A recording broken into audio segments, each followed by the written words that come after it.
Playoffs? Don't talk about playoffs. You kidding me? Playoffs?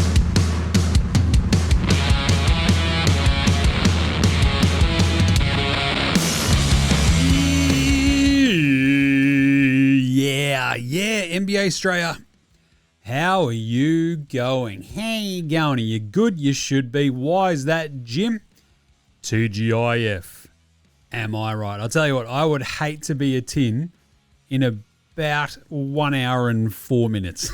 Anyway, this is NBA Straya. I am your host, James Clements, here in Larry Armour Studios. It's Friday, April 24, all day. And we had 3 Game 3s. That's right, the first Game 3s of the first round of the playoffs, and CJ McCollum did it to him again. Don't do it to him, CJ. Too late. Toronto came off the top rope in that fourth quarter. Chaos. Denver were embarrassed. The Bucks have a new coach. We've got plenty to talk about. So we'll go through the game rats. We've got That's on the Knife, Old Mate, No Mate, Spud of the Night, Bet on Lonzo Ball, some Yeah Nahs, Unpopular Opinion of the Day, Outback Takehouse, where we're serving up a flame grilled take. There is a Luke Longley Memorial Role Player of the Week award. And we'll pick and preview the 7 games across Saturday and Sunday. Does that sound good? I hope so. Bloody well better, because that's what I'm doing. All right, and it's my show. Let's get into it. Episode 1388 of NBA Straya. 2 fat ladies. Let's go.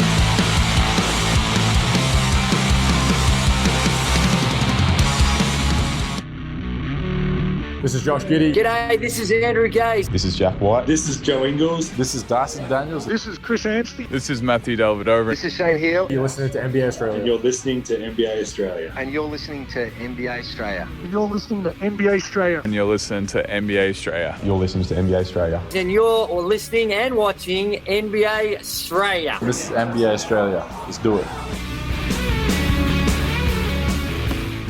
Watch out for the shark attack. You better watch out for the raptor attack. If you're Robert Muldoon in the first Jurassic Park. But also, if you are the Cleveland Cavaliers. Holy moly. Absolute pack of velociraptors coming from absolutely nowhere. Better watch out for the Timberwolf attack if you're some Nuggets. Better watch out for the Gobert attack if you're Nikola Jokic. Chaos. What a fun day. So yeah, it was all going on. These were 3 very interesting games today. So I don't know. Let's get into it. Should we start with the daily? Is it some sort of... Oh yeah, right. The whip around. How could I forget? Said it at the top. The Milwaukee Bucks have a new head coach. Taylor Jenkins. I love Taylor Jenkins. Got a lot of time for him. Feel like he got a bit of a bum rap. So now I did the video this morning, NBA Coffee Run, and I did say Taylor Jenkins obviously had that weird moment in Memphis where he's like, Ja Morant was like, all right, it's either him or me. And the Grizzlies went, oh, God, him, I guess. And Taylor Jenkins was out on his ass just before the end of the season. It was very strange. And Taylor Jenkins, oddly, goes back to where he cut his teeth as an assistant under Buds back there in Milwaukee. That's pretty good. Now, it is interesting. So I talked about Billy Donovan being out in Chicago the other day. I reckon Taylor Jenkins wouldn't have been too bad of a hire there. Feels like this is maybe the Bucks going, all right, come on, in you come. Just jumping the gun. But by the same token, Chicago got a lot of work to do. They've got to get a new basketball ops entire front office. Seems important. And they'll probably then hire their coach. You need to be on the right page. Very simple. But Taylor Jenkins, I think, is pretty good. Remember, I was talking about Billy Donovan the other day, how he was 30 games under 500 across his tenure as a Bulls head coach, which is crazy. Like, the fact that he still had a head coaching gig was just, I nearly said, still amazing he had a head job. Tell me about it. But Taylor Jenkins went 250 and 214, so 250 wins, 214 losses with the Grizzlies. Went to the playoffs 3 times, and I feel like was dealt an absolutely bum hand almost at every turn when it came to injuries down there in Memphis. So it'd be interesting to see what he can do with like a Milwaukee roster that will be very clearly on the rebuild once they flog Giannis off to like Houston after they crap the bed against the LA Lakers or maybe down to Miami. And he's like, all right, now I'm going to build around Tyler Hero. This will be interesting. But Taylor Jenkins, I think, being able to steer that franchise into the right direction from, a culture standpoint, an accountability standpoint, I think is a pretty good, approach. So I like it. Just saying. Other news. Hey, remember yesterday's insane game between OKC and Phoenix and the refs were absolutely horrible? Yes. To the point where, I love this, the NBA, so the AFL, if you've been listening to Footy Unfiltrated, one of the things we didn't hit on that show is the Lance Collard debacle, where the appeals board came out, it's just sometimes you got to use sexist, racist, or homophobic language because footy's, a difficult game. And everyone correctly went, what the fuck are you idiots on about? Even the AFL then came out and I don't know what the fuck they're on about. That's fucked. You guys are idiots. So the NBA took a bit of a page out of that book. They rescinded all the texts from yesterday's game because they were all dog shit to the point where Booker arced up at the ref and got a tech. And then Booker expressed his disappointment in the reffing yesterday after the game, literally talking about James Williams as saying he was terrible tonight through and through, which I thought was pretty funny. He was fined $35,000. The NBA then went, oh, yeah, they were all fucked. So they rescinded all of the texts. So Booker, Brooks, there was three of them. And then the NBA also went, but we found no basis to any claim or bias or misconduct by game officials. That were just shit, I guess, is what they were trying to say. So, yeah, great job, NBA, Adam Silver. Yeah, doing a great job. I'll tell you what, though, that Toronto-Cleveland officiating was pretty good today. Yeah, anyway. Other bits and bobs, Derek White won the Sportsmanship Award. Now, you might go, geez, Jim, who gives a fuck? And you'd be right. But sportsmanship is important, so I do like that the NBA does give out stuff like this so they can say that they did it. It doesn't matter, but it's like, this is 100% the NBA's Good Bloke Award. Derek White wins ahead of TJ McConnell, Harrison Barnes, Al Horford, Bam, Adebayo, and SGA. Sure. All right, that's great. So we'll get Most Improved announced tomorrow as well. Now, the biggest news from today is obviously a lot of injury updates. So Wemby, he is traveling with the Spurs. Apparently he has done some light cardio. He's one step ahead of me this week. Tell you what. And I'm not a 7'40" alien who wanged his bonts against the hardwood. So Wemby's traveling with the Spurs to Portland. We don't know what's going to happen. If you think about the fact that we've got this game tomorrow between the Blazers and the Spurs, he's obviously not going to play Game 3. Game 4, who knows, Game 5, whatever, but he's there. So that's kind of nice, I guess. We have questionable designations for a couple of folks. KD is questionable for the Rockets tomorrow. That's interesting. So is Austin Reeves. Bit more bloody interesting. Because remember, the Lakers are up 2-0 in the series against the Rockets, despite not having their two best players, Luka and Austin Reeves. Luka is still listed as out, but Reeves is questionable. It's like some of my behavior at times, I'll tell you. Joel Embiid is doubtful. It's like the opposite of how many, do I think I want to have a tin tonight? Doubtful? No, I'm 100% positive. Embiid is doubtful. But that's also not out. And I'll tell you what, that's interesting. How interesting is it? Oh, it's pretty interesting. Interesting stuff. Because remember, Philly even that series 1-1. And if Boston are suddenly staring at a 7'2" Cameroonian French-American going, bloody hell, where did he come from? And he was like, I got an appendectomy. I'm back. It's going to be chaos. And I'm kind of here for it. Now, my guess is, so he did some light workout stuff with the team apparently at practice. So they were basically looking to see how he went after that. My guess would be he doesn't play. but they're just sort of throwing a little bit of a spanner in the wrench, as we say here in NBA Straya, for Boston and their game planning. So that's interesting. The other big one, J-Dub, J-Will. So we talked about this on yesterday's show very quickly, just how difficult this becomes for Oklahoma City without J-Dub, despite them having like all these plug-and-play dudes that they can throw into the J-Dub spot. J-Dub's really good, and he's now week to week with a hammy strain, is what they're calling it. They are also, I believe, in terms of like it's a grade 1 strain. So they're kind of like, yeah, he'll be reevaluated weekly, and that's just, it's not great. But at the same time, they are lucky they're playing Phoenix.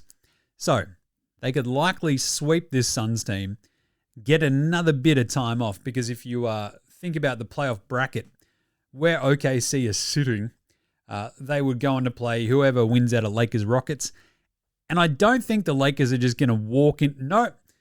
One does just not walk into Houston and sweep the Rockets, I think, without your two best players. So I've got a feeling the Rockets will win game 3 or 4 or something, right? And that series will probably go a bit longer than the Thunder Suns. That gives them a little bit more breathing room for any sort of secondary series. And by the same token, though, I don't think it's that much of a huge worry for that second round anyway. So the week-to-week designation for J-Dub, it just makes sense. Let him get healthy. I do feel like OKC, even without him, would be too much for both the Lakers or the Rockets, especially if they got out of like a 7-game series. The big problem is when it gets into like the Western Conference Finals. So, yeah. Anyway. And Aaron Gordon was the big one today, which is a strange one. It sort of got announced a few hours, obviously, before tip-off. He's out. Not great. And the weirdest part I found was just how like strange and, I don't know, panicked they made it sound like the Nuggets were in response to this news. Right? It was weird. They're like, yeah, David Adelman had to change a bunch of things. Like, do you think that he didn't plan for that?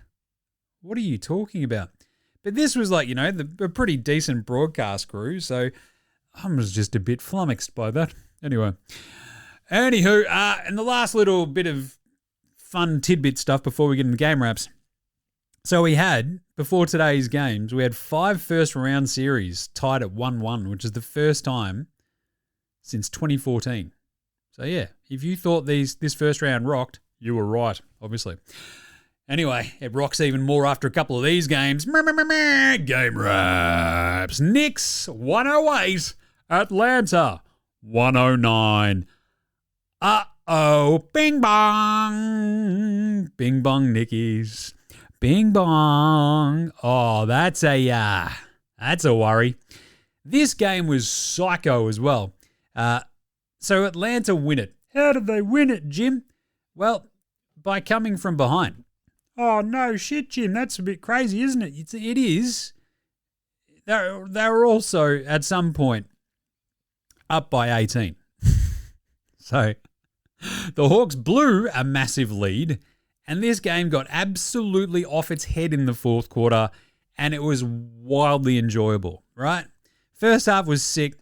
Atlanta were absolutely vibing. Kuminga looked $1,000,000, absolutely dominating. Jalen Johnson got going, which was important. They did mention on the broadcast, like, he's the dude, you turn around, he's got like 11, 7, and 2, and you've barely noticed him, but he's sort of quietly dominating. CJ was already burning the joint down, but they're only up 8 at the half because the Knicks just sort of reeled them back in each time and sort of threatened to get a bit sideways. Jalen Brunson, I think, had 13 points in the first half. Johnson had 11, Cumdog had 11, 13 for CJ. Knicks got it down to 6 in the third quarter, but boom, Dyson Daniels hits a 3. Drink! And like Kuminga hit a bucket. They're back up 13. They're sort of cruising. And then it all goes a bit sideways halfway through the fourth quarter. And you're like, oh, this has been a pretty fun game. But Atlanta have probably kind of go, hang on. They're up by 10 with 8 minutes to go. And you're like, all right, this is, oh God, up by 11, 8 minutes to go. And then suddenly Miles Deuce McBride's hitting a 3. And suddenly You're like, wait a minute, what's going on here? Josh Hart's had a dunk. And you're like, ooh, this is getting a bit squirrely. And with about, I don't know, they sort of basically get it down to a 3-point game. So suddenly it's a 1-possession game with 5.5 minutes left. And you're like, oh, this is how the Knicks are going to win. And that's it. There's this incredible moment, though, like 4 minutes to go. Karl Anthony Towns gets blocked, but OG saves it, smashes a 3, and it's only a 2-point lead again. And then there's this insane run with about 2 minutes to go. OG hits another 3. He's the only dude on this Knicks team basically doing much in this fourth quarter. Johnson gets a 2. You've then got Deuce hitting another 3. It's a tied game. Karl Anthony Towns blocks CJ McCollum. Brunson gets the and 1. Suddenly the Knicks are up 3, and you're like, oh my God, the Knicks are going to win the game in Atlanta. Just like your mate Jim predicted. OG gets the O board. 28 seconds left as well. Just, oh God, they're going to run this one out. Brunson throws up an air ball. And you're like, oh God, what the hell was that? Then out of the timeout, Atlanta only down 1. CJ McCollum, Knicks killer, just steps up and goes, oh, yeah, today I reckon I might kill the Knicks again. Yeah. It comes after the Jalen Johnson awesome, like sort of beautiful shot that he throws in there down, 108, 105. Gets it back to a 1-point game. You have this absolute mess of a Brunson airball sort of thing. You're like, oh God, what's happened? And out of the timeout, CJ McCollum, cool as you like, just hits this beautiful little 15-footer, boink, dots it, absolutely dots it. And you can just, if you paused it there, you can see the exact moment where his heart breaks in two. Everybody else, right? All the Knicks fans. Because on the last possession, Mike Brown was talking about it after the game. He's like, look, we got what we wanted. Jalen Brunson driving right against Onyeka Okongwu. After a bunch of sort of dumb shittery and scrambling, and then Brunson realizing, oh God, I'm about a foot shorter than Onyeka Okongwu. This might be a bit hard for me to get this shot off. He fumbles sort of like a half pass to Hart, who doesn't see it coming, and then scramble. Game over. Atlanta win. What I will tell you to do is watch Kuminga on that last possession. He does everything. It was awesome. They were so locked in defensively, that Hawks team, on that possession. It rocked. Atlanta go up 2-1. Knicks go 10 of 35 from downtown. Bridges is benched for McBride. That's a worry. 29 and 9 for OG Anunoby, the only dude who really sort of stepped up hardcore. Brunson had 26 points, 4 assists, 3 turnovers. He went 11 of 23 and 0 of 5 from downtown. This is the sort of Brunson problem, isn't it?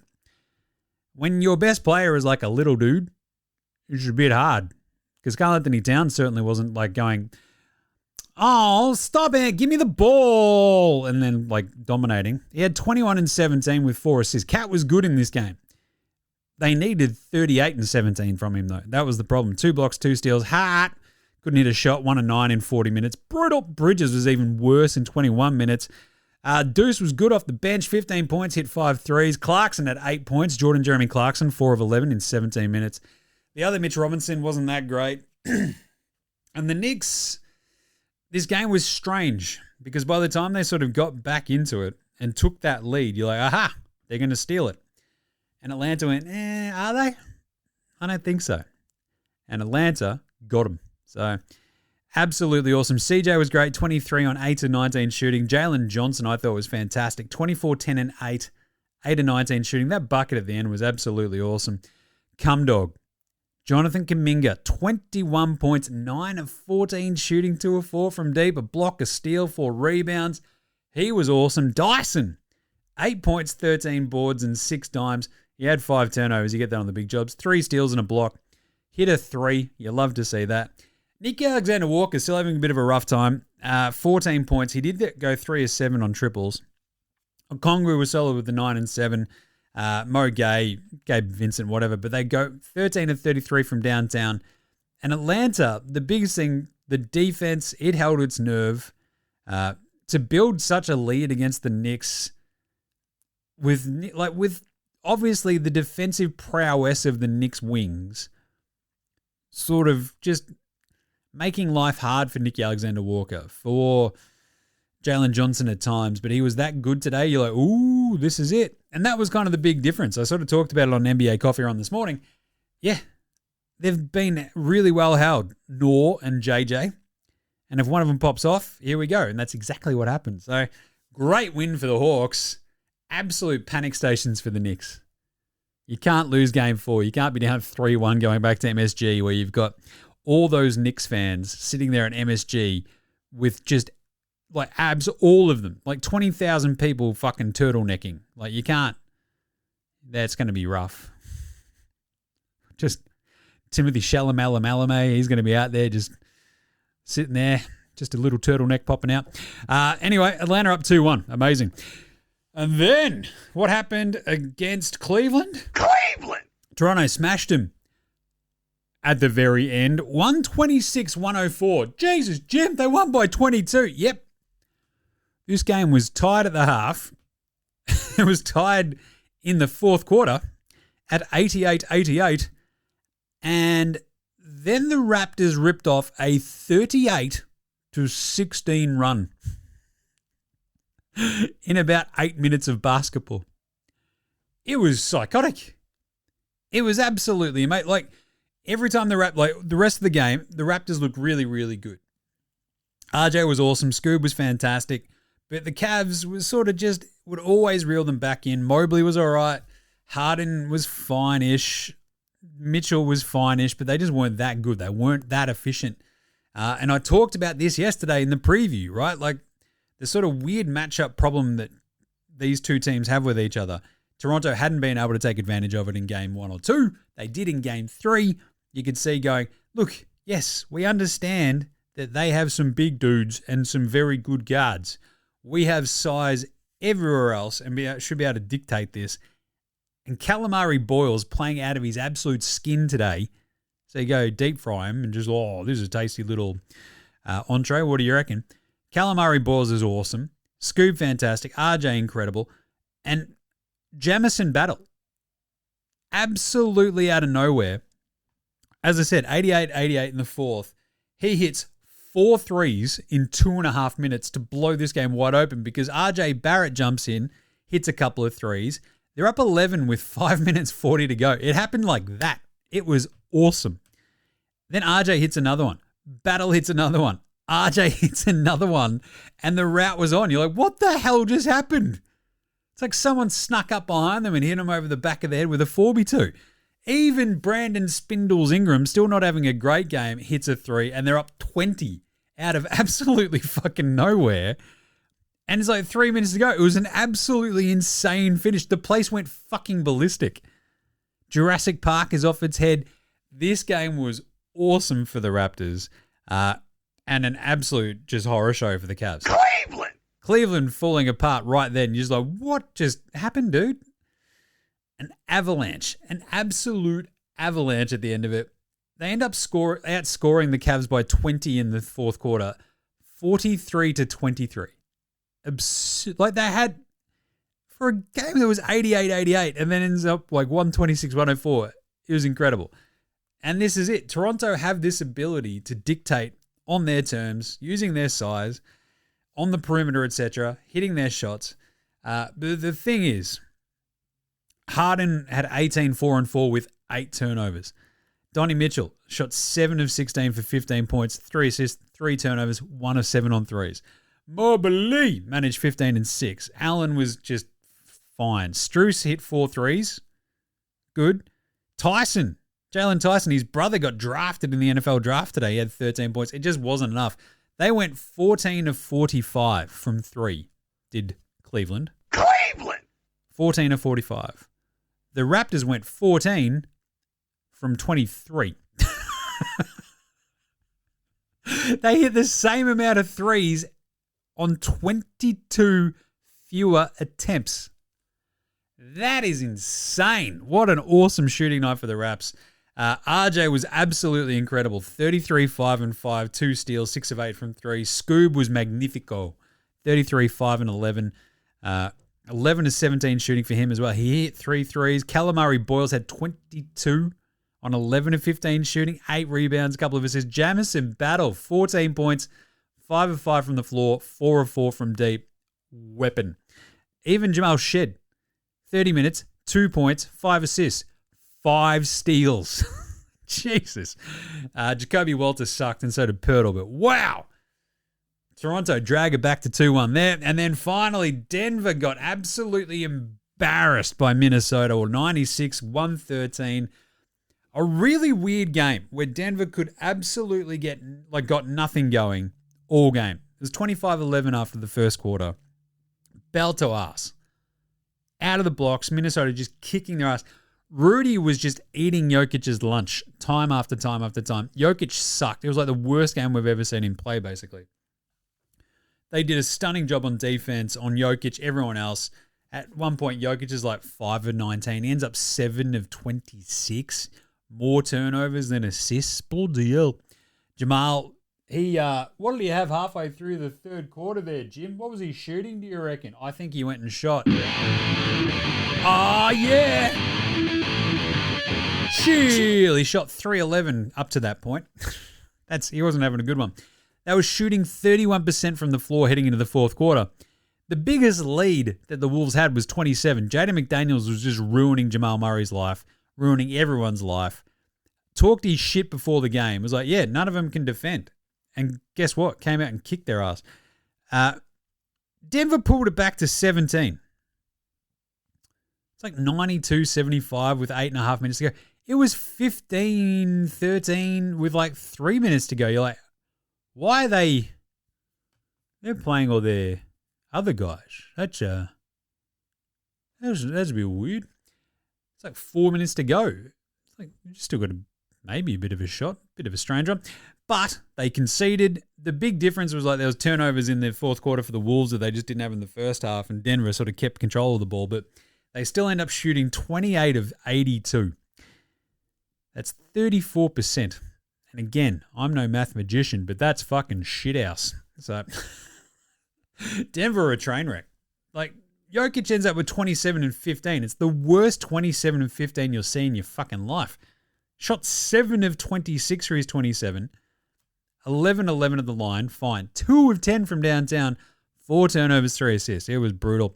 Cam Johnson was useless as tits on a bull. 0 of 3 from downtown. 6 points in 24 minutes.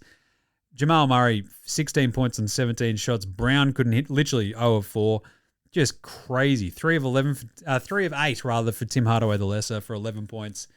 Yeah, Bruce Brown, 9 points, but it was just all over Red Rover. The Wolves, 20 for Jaden McDaniels, 10 rebounds. He was absolutely awesome. 15 for Donte DiVincenzo, 17, 5 and 3 for Ant-Man, Dadman. He only had to play 24 minutes. He was in foul trouble. It's probably fine. They kicked their ass. You're saving Ant-Man's legs. This is good. Julius at 15, 6 and 4. Rudy Gobert, is that what they were? As I mentioned, absolutely packed Jokic up in a box and sent him back to Serbia. 10, 12 and 3 blocks. Crushed it. But my favorite was Dosunmu with 25 and 9. That's a 25 and 9 off the bench.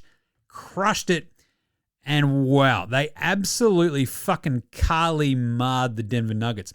The thing is, we'll talk about this in the NRs, doesn't mean the series is over. Minnesota up 2-1, absolute ass kicking. Even like that sick dunk at the end from Jaden McDaniels, even Jingles was up and about having a fucking laugh going, what the fuck was that? And Jingles even got some playing time at the end. That's how much they kicked their ass. A minute at the end, he had a 1 trillion, but geez. Anyway, NBA Straya Pro Performer of the Night. That's not a knife. That's a knife. CJ McCollum. Awesome. Jaden McDaniels. Awesome. RJ Barrett, Scoob, Scotty Barnes. All awesome. But come on, CJ's probably got to get it, right? Jaden McDaniels talking shit and then just ruining him. Pretty amazing. But CJ just going, hey man, I'm not the villain. I'm just a fucking guy. And then comes out and hits another game-winning shot on the fucking Knicks. That's not a knife. That's a fucking knife. You thought that last game winner was pretty good? Here's another one. It was so good. He came out like an absolute fucking house on fire as well. They were crushing it early. They're up 12 after that first quarter, right? Mostly because like he and Jalen Johnson were flying. But 23 points, 5 rebounds, 1 assist, 4 turnovers, but 2 steals, 2 blocks, and obviously 8 of 19 from the floor, including the game winner. CJ McCollum out of fucking nowhere. Just Knicks ruiner, Knicks killer. I love it. He is just the man. How many times have we seen like a player, with all due respect, as unheralded as CJ McCollum, just take on this one role where it's like, all right, for the next week and a half, I will personally ruin the Knicks. Right? What is he, like 32? We love CJ McCollum, but you're never like, you know what? CJ McCollum, top 5 player. Nah, never. He's 34. Jesus Christ. I got a wife and 2 kids, man. I'm no villain. No shit. But you are fucking acting like it now. That's just, I love him. He's fantastic. Sucked in. Look, with all due respect, I love Knicks fans, and I am going to the States in a couple of weeks. And I desperately want the Knicks to be playing in the Eastern Conference Finals while I'm there, because when the Knicks or the Rangers are good, or the Mets, actually, the Yankees are sort of like a constant. And in football season, like the Jets and the Giants, they're usually just never fucking good. But for playoffs, right? And for playoff series specifically, the buzz when the Knicks or the Rangers are awesome, or there's like a Mets series going on, every bar is fucking packed and it rules. And I'm just like, look, can you fucking time this up to go to the Eastern Conference Finals while I'm there, you idiots? If they fuck it in the first round, I'm going to be very pissed. Because I'm also going to have to like, I was kind of hoping, look, you know, if the Knicks are there, I don't know if I'd actually get to a game whilst I was in New York, but instead. So I'm going to go to an Eastern Conference Finals game, a Western Conference Finals game at some point. I'm like, fuck, if I go to Atlanta, it's going to fucking throw me for a bit of a loop. Anyway, great stuff, CJ. Who is Spud of the Night? Spud, Spud, Spud, Spud, Spud, Spud, Spud, Spud, Spud, Spud, Spud, Spud, it is Spud of the Night. Spud of the Night. I mentioned Jacoby Walter with his 0-6 shooting. Yeah, it's a bit of a tough one. You get that on the big jobs. Josh Hart, obviously having a real bloody rough one. 1 of 9 shooting for 2 points in 40 minutes. He did have the 9 rebounds and 6 assists, 2 steals and 2 turnovers, and was a +3 for the game in 40 minutes. So come on. But there's 2 that stood out to me today. I don't know. I think we might have had Jokic on the Spud of the Night once before, but 7 of 26 and 2 of 10 from 3 is just fucking egregious. 4 turnovers to 3 assists is crazy. But this is it. This is what the Timberwolves do to him. So since 2003, he shot 48% from the floor, 29% from 3, a 57% true shooting percentage, which is the worst drop in playoff history against one team in 10 games. Yeah. Rudy is just punking him. That said, game 4, look out. But obviously, probably the biggest Spud today. And if you have any Knicks fans in your life, you probably know about this one already, because it's Mikal Bridges, who in 21 minutes was a -26 today. He went 0 of 3 from the floor, had 1 rebound, 2 assists, 4 turnovers, and 2 fouls. One of the great Spud indicators is if your negative stats outweigh your positive stats. And by my counting, 4 turnovers, 3 missed shots, 2 fouls is substantially more than 1 rebound and 2 assists. So that's an all-time stinker from Mikal Bridges. 4 turnovers is absolutely off its head. And look, the conversation will always be like, 5 first for Mikal Bridges.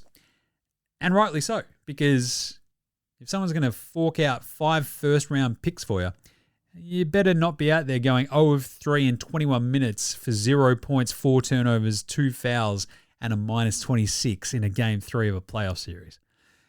Yep, that's a Spud. That's one of the all-time great Spuds, I reckon. Who's old mate, no mates? Old mate, no mates. Old mate, no mates. Old mate, no Old mate, no mates. Old mate, no mates. Old mate, no mates. Well, Mikael Bridges in New York. Because, wow, and New York fans pissed off at him. Not only does he miss the game-winning shot the other day, he then throws in this absolute all-time stinker. Yeah, that's a rough one for Mikael. Steve Kerr, bit of an old mate, no mates. I'll explain that one later. But Jaden McDaniels pissing off all of Denver is funny as hell. He is absolutely, there's like a combination there as well, right? Jaden McDaniels talking his shit about, look, they're all bad defenders. He actually said it out loud. Yeah, they're all bad defenders. Like, I don't know. I don't care who I'm going at. It's like Jokic, Jamal, Aaron Gordon, Brown. Like, they're all bad defenders. You're like, fucking Jesus. He said it out loud. And then backed it up by kicking their ass. That was awesome. So I was pretty impressed by Jaden McDaniels. But to be that old mate, no mates, like they fucking hate that dude now. But at the same time, you got to try and stop him. And the other one is Bones Highland. I love that. Because it's like, I still love that Denver, he fucking is like, peace out. I don't want to be part of Denver. And fucks around for ages. Lands on this Minnesota team, fucking winging a prayer. And is out there hitting a couple of threes today. It's like, yeah, fucking look at me on Bones Highland. They're going to get back to Denver for Game 5. And they're going to fucking just like, I don't know. That Denver crowd gets a little bit crazy. But yeah, some good old mate, no mates there. Pantsing of the night.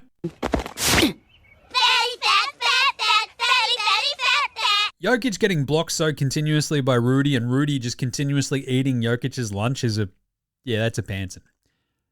Being pants by a French dude is just, that's like got to be one of the worst of the pantsings, right? Like you're Serbian. And there's a French bloke pantsing you. That just doesn't fly in my world.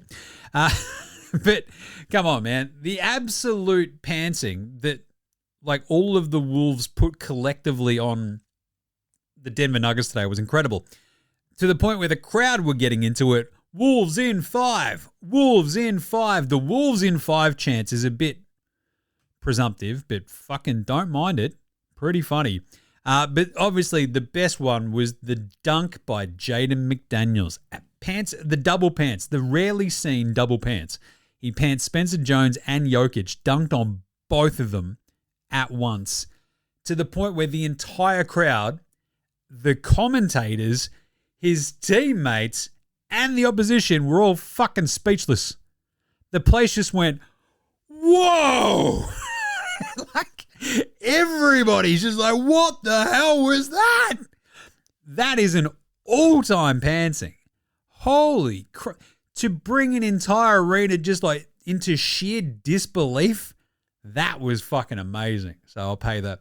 And also CJ McCollum once again pantsing the Knicks. Just incredible stuff. Better than Lonzo Ball, Ben Simmons, and Bronny James.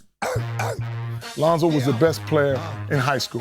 He was the best player in college. You think he'll get to the pros and be like, I made it to the pros, now I can be average. We're coming for everybody. Everybody. Ayo! Dosunmu, God, he's good. 25 points, 9 assists, shot 10 of 15 from the floor, 5 or 6 at the line. Absolutely awesome, but come on. Like, we all know that AO's awesome and the Chicago Bulls are absolute fucking morons. But how about Jamison Battle? That was what a cameo. He just pops up and just goes, all right, for the next 2.5 minutes, I'm going to turn into Johnny Storm and, like, I have the fucking he's on fire button ready to go. 5 of 5 from the floor, 4 of 4 from downtown. Blew that game wide the fuck open. Jamison Battle! What the fuck? That was awesome. He was amazing. So, what an absolute all-time. 14 points out absolutely fucking nowhere. And the Raptors are on the board. That's better than Lonzo Ball, Bronny James, and Fisherman Ben Simmons. All right, Magic Tweet of the Week.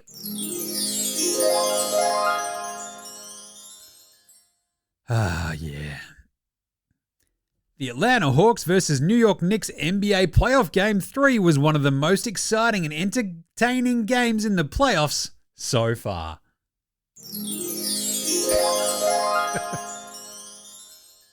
Thanks, Magic.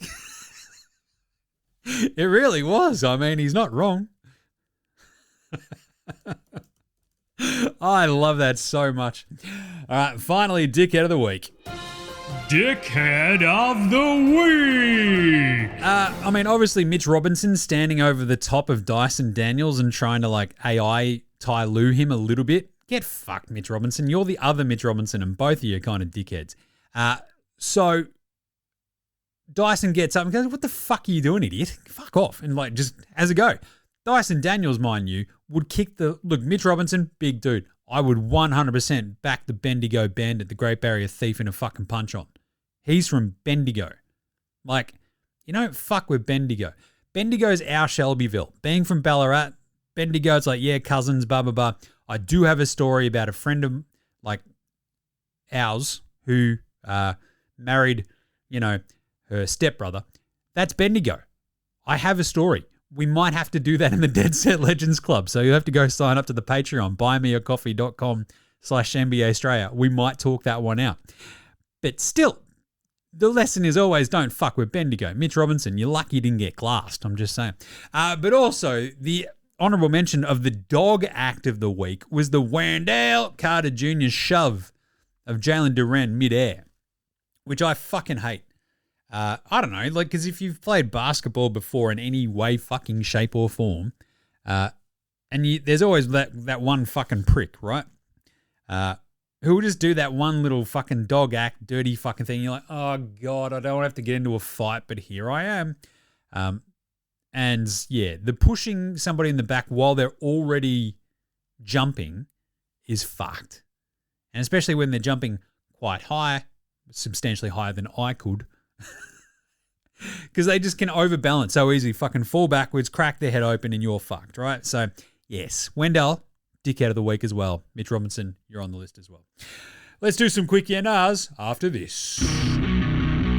This is Cam Glidden. This is Anthony Drimmick. This is Mitch McCarron. This is Jason Kadee. This is Darryl McDonald. Hey guys, this is Hugh Greenwood. Yo, what's going on? This is Illy. This is Mark Worthington, or commonly known as Wortho, and you're listening to NBA Straya. You're listening to NBA Straya. And you're listening to NBA Straya. And you're listening to NBA and you're Straya. listening to NBA Straya. And you're listening to NBA Straya. And you're listening to NBA Straya. You're listening to NBA Straya.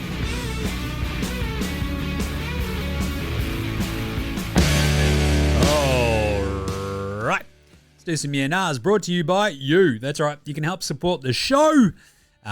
Basically by, as I just said, buying me a coffee. Buymeacoffee.com/NBA Straya.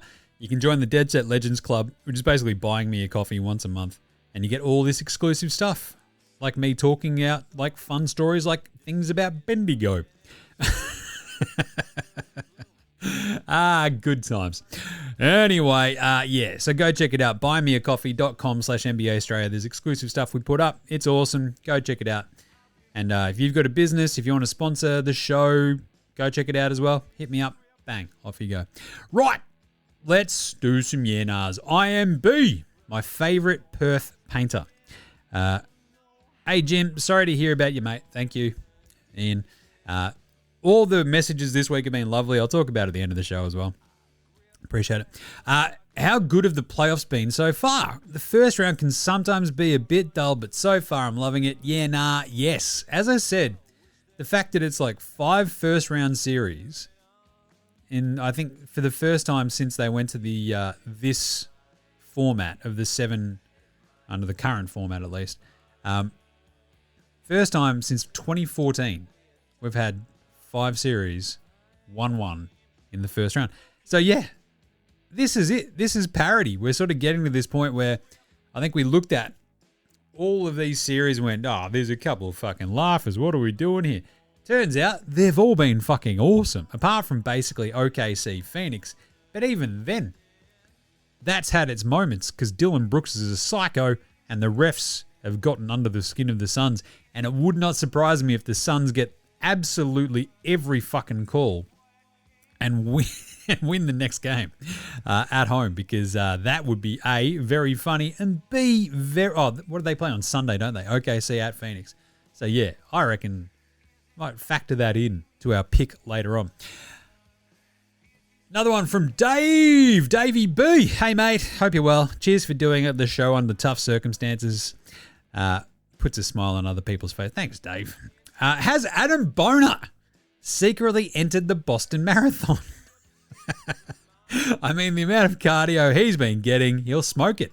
Yeah, I think it's a pretty funny one watching Boner run. A, his name is Boner.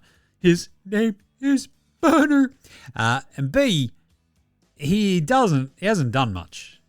I do love that we got a furor about, what were we, pace shaming in the Boston Marathon? What the fuck happened there? Because of one Nike fucking sign? Jesus. People are fucking morons. Yeah. Walk and don't walk to buy some shoes. Hey, you're being mean to me because I can't run. It's like, no, I'm not. Jesus. Anyway, but yeah, Boner hasn't he's been solid. He's been fine, but he hasn't been putting up much in the old way of stats. I don't know. It's kind of part of the way that they're mitigating the loss of Embiid because Drummond just comes on and gets every rebound. But yeah, it's a good shout, Dave. Taylor Jenkins. Yeah, nah. That's simply it. Yeah, nah. Taylor Jenkins. Yeah, I love it. As I said at the top, I think he can come in. I think his system, a bunch of young dudes. The big problem for Milwaukee is that they can't fucking draft. They suck ass at drafting. Maybe, just maybe, he can sort of help build up from the ground up. But yeah, it's a bit fucking dire there. But I don't know. Hopefully you get a bunch of assets back for Giannis and you maybe move on from Miles Turner as well and just fucking tear it down to the studs. The tough part is because they don't have control of their picks unless maybe they send Giannis somewhere where they get some of their picks back. Just saying. Maybe, but yeah, I think Taylor Jenkins at least keeps you pointed in the right direction. I think that's what you want from a coach at this point of the Bucks, right? And if Giannis decides to fucking stay or something, I think he's a good coach anyway. I think he's better than Doc. So yeah, don't mind it. Should every Bulls fan just be super fucking angry every time they watch the Timberwolves gym? Yeah, nah, yes, because AO is awesome. I still cannot believe for my fucking life that of all the players that the Bulls traded away, they didn't get a fucking first round pick for any of them. It's chaos. But to not get a first for AO is so... they should have been fired before they made that trade. They would have had that trade written up. They're like, hey, Reinsdorfs, so we're going to trade AO to Sunmu. They're like, all right, what are we going to get back? One first round or two, maybe? They're like, no.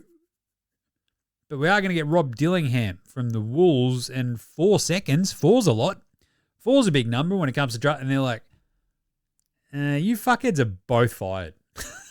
That's 100% what Chicago should have done.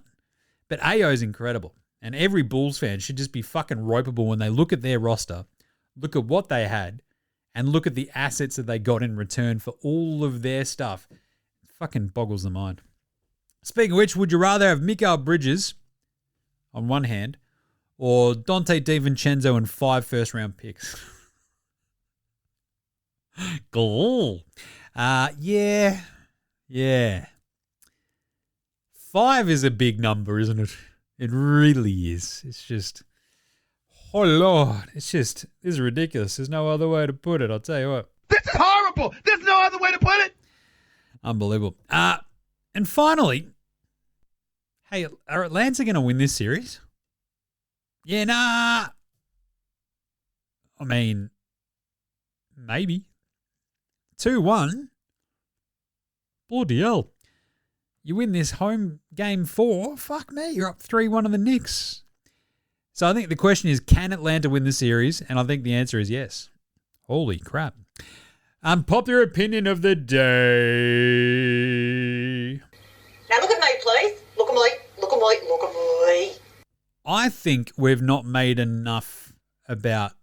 Look, Jonathan Kuminga has games like this, right? We've seen it time and time again. We'll have the really good game and you're like, oh, wow. And then he doesn't do fucking shit. The problem is the Atlanta Hawks are up 2-1 on the Knicks in the playoffs now. The 2 games that they have won, Jonathan Kuminga has had 19-4 and then 21-4 and shot the absolute fucking piss out of the ball. He's also had, a couple of good games here and there throughout the season, all that sort of stuff. This is sort of what shits me about the Warriors mythos. It's like, Steph Curry, Klay Thompson, Draymond Green, we're the fucking smartest people ever, bro. We're light years ahead. How's that working out? I mean, they'll be light years ahead when Adam Silver gifts them the number 1 pick or whatever in the lottery, but still. I think the Steve Kerr, Jonathan Kuminga thing is still one of the least talked about fucking just strange fuck-ups of the last couple of years. Right? You've got like a super athletic, maybe sometimes not paying enough attention, head in the clouds, young dude who is wildly athletic, can do some crazy shit, and just needs to be locked in, and he can be a fucking game wrecker. We've seen that happen these last 2 games. The problem is he might also, for the next 2, 3 games, 4 games, the next 8 games, be absolute dog shit. And you go, aha, Steve Kerr was right. He's smarter than all of us, right? He's a fucking great coach. I get it. But it's still weird that you go, yeah, the inconsistency, it sucks. Oh, man. But to just not fucking try and play the dude through it. It's always going to be this one little thing that shits me about, like, the 2 timelines of the Warriors, trying to extend Steph's twilight years. You couldn't make Kuminga work at all. At all. I don't know. Just seems fucking weird to me. Just that one little dot on his resume. Anyway, bit of Outback Takehouse for today. Oh, yes. Let's do it.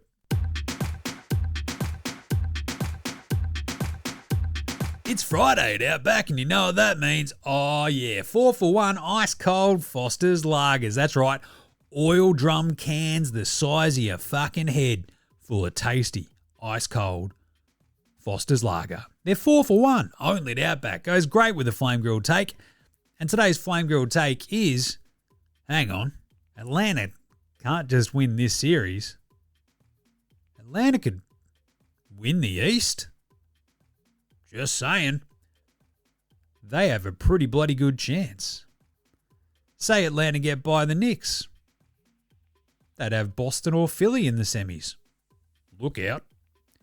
Detroit-Cleveland in the Eastern Conference Finals. Just saying. Look out.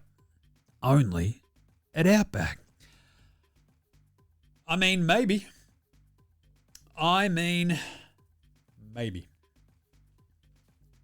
Because they're on the Celtics Sixers side of the bracket. That is, it's pretty crazy. Pretty nuts.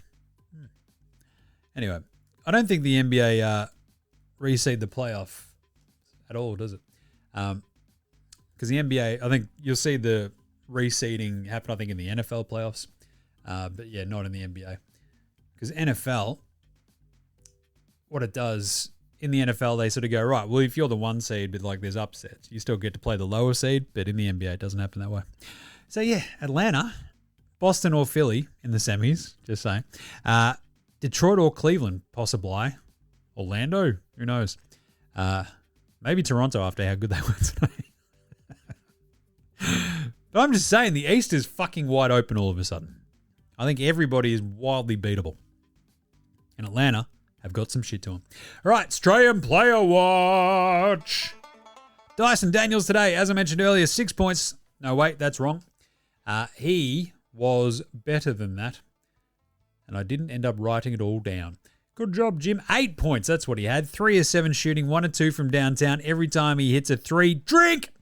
1 or 2 at the free throw line as well. 13 rebounds, 6 assists, 5 turnovers, 3 steals and a block. A +4 in a game that they won by 1. Love that for him. Played 33 minutes, crushed it. Good job, Dyson. And it was very good to see Jock in street clothes dealing with his fucked ankle. Thanks a lot, Goga bastard Batazde. But yeah, He was really up and about. Jingles got out there for that 1 minute at the very end of that game and put up a 1 trillion. And Tyrese Proctor got out there for 3 minutes of garbage time for the Cleveland Cavaliers as well. He had 2 points, both of which were, well, he went 2 or 2 at the free throw line. So that's good. Not bad. All right, what about the Luke Longley Memorial Role Player of the Week?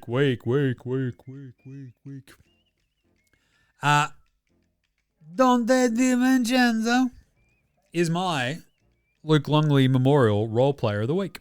Why is that, Jim? Well, he is the absolute epitome of an energy player. And when he's up there flying around causing all sorts of shit, that crowd responds to him so fucking much that it's crazy. So 6 of 13 today for his 15 points, 3 of 8 from 3. Every 3 that he made louder than the next. 4 rebounds, 7 assists, only 1 turnover. He led the team, apart from AO with his 9. So led the starters for assists because Ant-Man was sort of in and out. And boom, off they went. 4 steals. He is electric. I love that. So Dante DiVincenzo wins the Luke Longley Memorial Role Player of the Week award. And just a bit of an FYI, Calamari Boyles probably should have also got a bit of a look in for the Better Than Lonzo Ball, Bronny James, Ben Simmons, but I did promise that I'd have him on later. The only players under 21 years of age with 20 points and 70-plus field goal percentage in a playoff game are Magic Johnson, Tony Parker, I sleep with your wife, and Calamari Boyles. Hell yes. God, he was good. Talk about, again, role player, energy guys. He was so good. And he is like this sort of, like it sort of fits into the Toronto ideal, right? Of like just fucking long, rangy, athletic Swiss Army knife. Not a great shooter, we get that, but none of them bloody are really until the fucking floodgates open today. But that's sort of like the kind of cool Swiss Army, just fucking plug and play, throw him in there to fill up a gap. And he carved it up today. He was awesome. So great job by Calamari Boyles. All right, let's do some game previews for the weekend. Game previews. Thanks, Inadvertent Bane. How about we actually do a quick Patty Mills Game Day Ball, Game Day Twitter check-in. I think we had a Jock Landale pretty good one for his latest set of stories. CJ, there, that's right. That's a fucking win right there, he says on his story. Love that. He's got the baby cheering him on. That's great. CJ McCollum clutch for the win. He's posting highlights. That's awesome. Good on you, Jock. Good to see him up and about with the boys. Right. Game previews. Thanks, Inadvertent Bane. Not a problem, Jim. How's it all going? Not bad. Keep it on. Big weekend ahead. I'll get to that in a second. Remember, all of our picks go up and dabble. You can see them if you hit up the link in our social bios and show description. They're right there. We have 3 more game 3s on Saturday. We have 2 game 3s and 2 game 4s on Sunday. And you might think, geez, Jim, that's a bit weird. And you'd be completely correct. Because it's just, this is where it all starts getting a bit squirrely. Just saying. Because, yeah, you've got a couple of game 4s. But you've got, like, you know, basically we start splitting them after the Detroit, Orlando, OKC, Phoenix one. Then we get to the game 4s, but it's all right. So, with the 3 game 3s today, we've got 3 tomorrow. Boston at Philly. 9 a.m. Boston are 7.5 point favorites in Philly. I'm taking Boston. I think they fucking come out and wax Philly. Right? I feel like that was just shit shooting night in Boston. Absolutely everything went right for Philly. VJ was off his head. Maxey goes absolutely ham late. And they just went absolutely sideways, did Boston. We've seen them do it before. I think Boston come back. Clamps on defense. Philly can't do shit. Boston kicked their ass. 7.5. I was pretty happy with that when I saw that number. Then you have the Lakers plus 8.5 in Houston. This is the team that is up 2-0 in the series. Houston don't even know if KD's going to play. I'm going to take the Lakers plus 8.5. Houston might win this, but I don't think they'll fucking make it easy on themselves. Right? Their defense might kick in, especially at home.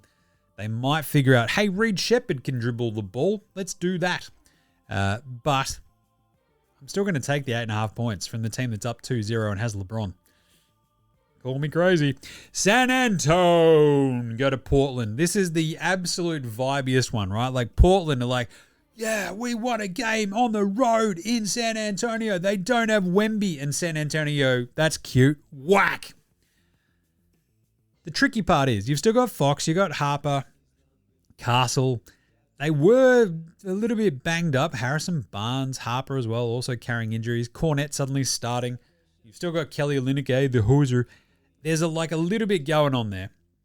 But I think the Spurs, with all due respect to my beloved Blazers, I think the Spurs are going to be okay.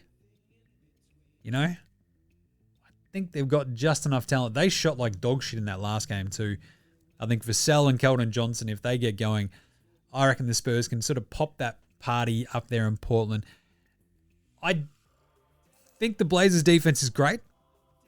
Like, it's been really, really good this back half of the season. I do think the Spurs are just really good. And it's 100% a spot where you don't expect, oh, they've lost Wemby. Oh, my God. And they just go, that's cute. Don't care. Whack. And get Portland. Should be an awesome game. I'll tell you that much. Sunday, Detroit basketball, 3 a.m. against the Orlando Magic. In Orlando, the Pistons are 2.5-point favorites. I am going to be taking the Detroit Pistons. I do not trust Orlando Magic, to the point where I still think Orlando could blow 4 straight games after winning game 1. Would not surprise me, because that's what the Magic do. So I'm going to take Detroit minus 2.5. I think, look, they were really good in game 2. After that rock fight first half, the 30-3 run they ripped off was absolutely special. The Magic will be a bit better. I'm happy that it's not a bigger number. I'm still going to take the Detroit Pistons. OKC at Port Phoenix. This is the one we talked about. This is a 9.5-point line. I'm going to take Phoenix plus 9.5 at home. I think they're going to get a bunch of calls. I think there could be a fight in Detroit-Orlando, and I think Phoenix are going to get all the calls in this one after that shit show in game 2. I'll take the plus 9.5. I think Booker has a massive game, but everyone else sort of gets a bit clamped. OKC probably still pull out the win, but we'll take the plus 9.5. Then, the all-important game 4 of Knicks-Atlanta. 8 a.m. Sunday morning. This will be like going to church. Unbelievable. The Knicks are 1.5-point favorites. I'm going to take the Knicks. It's a hold your nose and go, I don't think they let it get to 3-1 down. But Atlanta might not care. They might just beat them. But I will take the Knicks minus 1.5. I think what you saw today, they'll realize that, yeah, riding that big emotional surge at the start of the game, being basically digging yourself a hole that early is just fucking stupid. They can't let it go. They just need to be utilizing Cat fucking more and better. And they just can't fucking figure it out. But I will take the Knicks minus 1.5, I think, in that one. I think they tied up the series. And then, randomly, Denver, Minnesota, game 4 is Denver 2.5-point favorites in Minnesota. Now, I alluded to this earlier. We have seen, I think, as recently, maybe it was last year when Denver beat the Clippers, I want to say. Let's have a look. Yeah, they were down 2-1 against the Clippers in the first round last year, and the sky was falling. Minnesota are pretty fucking good, though. Their defense is sick. Ant-Man hasn't really had that massive game just yet. Oh, boy. I'm going to take... I'll take Minnesota, though. Their defense... I felt so fucking bad today. Like, I end up as on... I think on yesterday's show, I think I tipped Denver, but on the video this morning, once we found out that Aaron Gordon was out, I'm like, smash in Minnesota. Minnesota Timberwolves in Minnesota. Fuck yeah.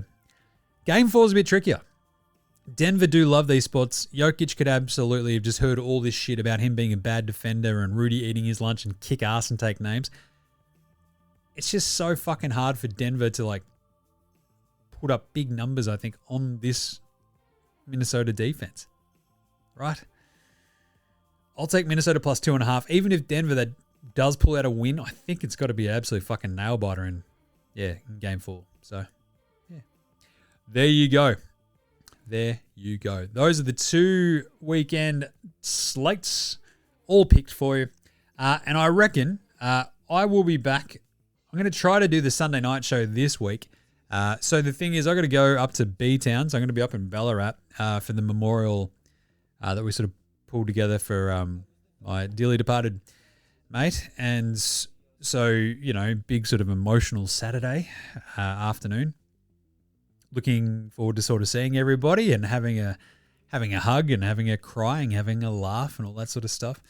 You know, remembering just how important our mate was to us. So it's gonna be brutal. I understand that, but you got to do it. And yeah, so I'll be back on Sunday. Be watching those games, and I reckon the best way to set everything sort of up from that is to wrap up those 7 games, because there's only 3 tomorrow. Wrap those up on Sunday night with the 3s sort of, you know, all the game 3s done, the game 4s sort of started on Sunday night, just to sort of do a quick, all right, this is where we're at. So I might do a quick one on Sunday night, Sunday Arvo, depending on what time I get back, and then go from there. And still do sort of a bit of a bigger wrap-up show on Monday. Because I think if you look at the schedule, it's a bit of a, what do we got on our Monday? We've got, 4 more games on Monday from 3 through 11 a.m. So, yeah, I reckon we'll try to do a Sunday night show. So, sound good, better, happy. And again, thank you all so much. It's been a really, really crazy week. Differing parts, or it's like, you know, comparing and contrasting the sheer joy and happiness of a fantastic wedding that we're at with the devastating news of the passing of a mate. My old man being rushed to the hospital, and he's okay. Touch wood. But yeah, he was like, you know, home that same night, but still just a fucking reset shock to the system again. So yeah, a bit shook throughout this week, but thank you for all the kind messages. You all fucking rock. Love you guts. Heaps and heaps and heaps. Just kind of like, I don't know, one of my favorite things about NBA Straya has always been the sheer sense of, I don't know, basketball, camaraderie, just, you know, everyone kind of looking out for each other, being legends. I love it. So thank you all so much. In the meantime, though, make sure you're all over the socials, Twitter, Facey, IG, TikTok, YouTube. But also go chuck us a listen and a follow for Footy Unfilterated as well. If you like your AFL, do love talking it out with my man Jez. It's been a great time. The NFL draft has happened, so Gaz and I will probably be doing an off-season show at some point. That's usually the idea. The joke is we also just sometimes just don't. So we'll see how we go. But the NFL draft, I was pretty happy with the Pats draft, but otherwise, a bit of a snooze. A couple of shocks in there, but anyway. And Jim does Supercoach. AFL Supercoach going crazy. Managed to actually, you know, get the Captain Loophole and Grundy this week. Anyway, so rate, review, star, subscribe across all those shows on your podcast apps, on YouTube, etc. Jump in the comments, send through nars, anything you need. Support the show. buymeacoffee.com/NBA Straya. Just jump on that. You get to be part of the Dead Set Legends Club at that point. And I'll tell you that Bendigo story. Big thanks go to From Oslo for the intro and outro song, as well as House Hats, Josh the Rentus, Fascinated, Gold Mines, Ramshack, Alami, Iowa, Sextra, Green, and those is there behind all the tunes you hear. Smash them on your music streaming platform of choice. And that's it. I'll throw a Cooking with Bainesy on the end of the audio version of this, and we will probably see you on Sunday night? Yeah, Sunday night, you dickheads. This is NBA Straya saying, look after yourselves, look after your mates, and just hug your mates, would you? Just do it for me over the weekend. All right. Look after yourselves, legends. Late Hosen.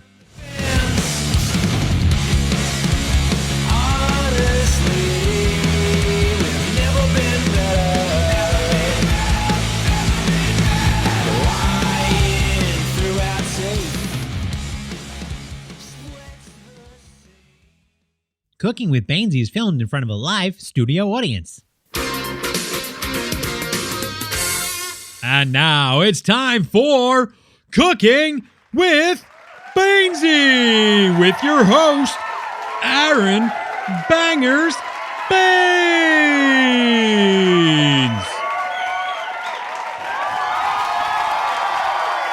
All right.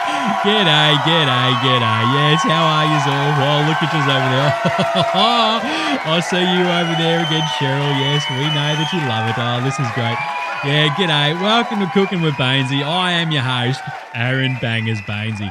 All right, so this here episode, we're going to whip up one of my absolute favourite Australian staples. You can have it whenever as well, at night, for dinner, after a big night on the Terps.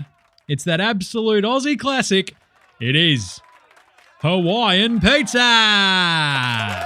Oh, yes, that's right. I love me some Hawaiian pizza, and it's easy as to make, mate. I mean, it definitely helps keeping up this physique, if you know what I mean. I reckon I probably cook about 3 of these bloody things a week, you know what I'm saying? And also, hey, just for yous out there as well, don't bloody listen to anyone who says shit about pineapple on pizza. They can go and do what I tell every centre in the Eastern Conference of the NBA. They can go fuck themselves, all right? You can put whatever the fuck you want on pizza. It's pizza. All right, so anyway, Hawaiian pizza is bloody simple, mate. All you gotta do is go down to your soupy and grab yourself a pizza base. I love the spongier thick ones, you know. Grab a thing of tomato paste. Now, don't bother with the fancy pants shit with basil or oregano in it unless you want to be like all fancy pants and shit. Because then you just grab a bunch of shredded ham from the deli. Grab a bag of shredded cheese. Now, you can have mozzarella, cheddar, home brand, whatever you want. Doesn't matter. It's just bloody cheese. And the key ingredient, a tin of pineapple chunks. Now, it's pretty easy to whip this bad boy up, so let's get to it. All right, here we go. Now, just whip your base out. There you go. All right, now smother it with the tomato paste. Oh, yep, there you go. Smooth her out a bit. Just make sure it's all over the entire thing. Now, dump your ham on there. Yep, all this shredded ham. Now, get your fingers amongst that. Shove that to the edges. There you go. Spread that out nice and even. Yep, there you go. All right, now cover this liberally with the dead pig. Come on, man. You got to put the ham everywhere. You just need heaps and heaps and heaps of ham. Just make sure it's the nice shredded stuff, though. All right, now drain your pineapple into the sink, or you can drain it into a cup and drink that pineapple juice, you know. What bloke doesn't like a cup of pineapple juice, you know what I'm saying, ladies? There we go. Now, fang the chunks of pineapple on there. Just put it everywhere, you know, just throw it around. And then cover up the entire bloody thing with your shredded cheese. All right. Now, we've got this oven over here. Just wang her in there in the oven. There you go, just for a good 15, 20 minutes at about 220 degrees Celsius. None of that Fahrenheit bullshit. Now, sit back, grab a tin, and let her cook. Oh, doesn't that bloody well smell delicious? All right, now here's one we made a little bit earlier. So you can see once it's browning a bit on the edges and all your cheese is all melty and nice, you whip her out. You chop her up into slices, and Bob is your bloody pizza-loving uncle. Now, give it a sec to cool down before you chow down. Don't burn your bloody tongue, because that cheese will be hot as buggery, eh? So, all right, now it's there. Just get your bloody munch on. And that is an absolute bloody ripper of a meal. The best bit is, and this will impress everyone, right? You can cook it whenever you want. Mates, the missus, kids, everyone bloody loves Hawaiian pizza. And if they don't, just give them the old bangers, don't argue, and go tell them to cook their own bloody pizza. Because this is just bloody delicious, mate. All right, how easy was that? Cool, there you go. That is absolutely unreal. Love me some Hawaiian pizza. All right, so that's it for this week. Tune in next week for a new recipe, and we'll see yous then on the next episode of Cooking with Bainesy.